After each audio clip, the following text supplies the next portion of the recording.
You really can't fake intimacy. And if you've been kind of trying to, you are probably exhausted. Most people who fear vulnerability think that they're protecting themselves. But the truth is, you're often not. You can be lonely in relationships that look close from the outside but feel empty on the inside. And being vulnerable isn't about, I don't mean dumping your trauma on everyone and on your first date, sharing everything all at once, but it is about allowing someone to see a version of you that isn't perfectly polished, isn't filtered, doesn't always have the right answer. It's like handing someone a page of your diary, right? And it's like, this scares me, but I want you to know it. And it is scary. That is scary. But deep down, most of us fear the same things. It's like, if you really see me, you'll leave. It's pretty universal. But if you never show the real you, you're still alone.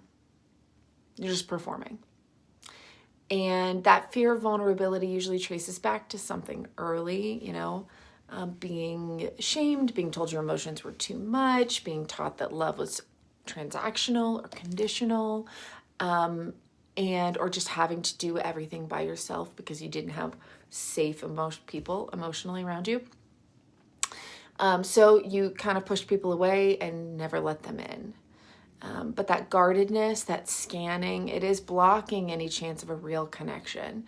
So, in long-term relationships, vulnerability is directly linked to relationship satisfaction. So if you consistently do share fears, share your mistakes, embarrassing stories, you will have stronger bonds. And studies show that couples who do this report more trust and more intimacy.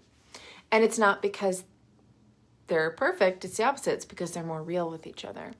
So, it is, if you want to be able to really connect on that deep level, then it takes a little bit of bravery and shifting your mindset to understand that vulnerability isn't weakness. And, when someone shares something with you, do you hold it with care?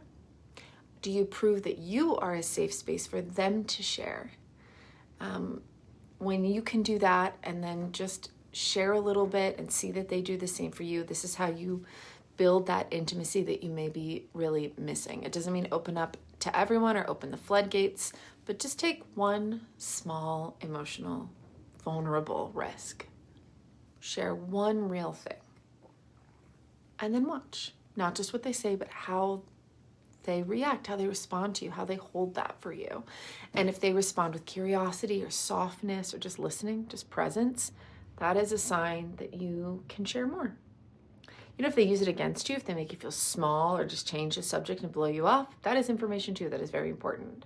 Vulnerability isn't just for bonding, it's also a compass. It shows you who's worth opening up to. It can be very valuable.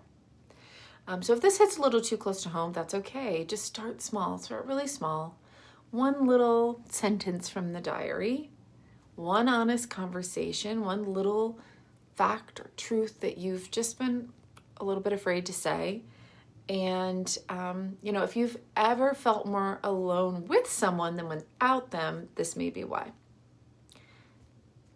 Does this resonate with you? Let me know in the comments.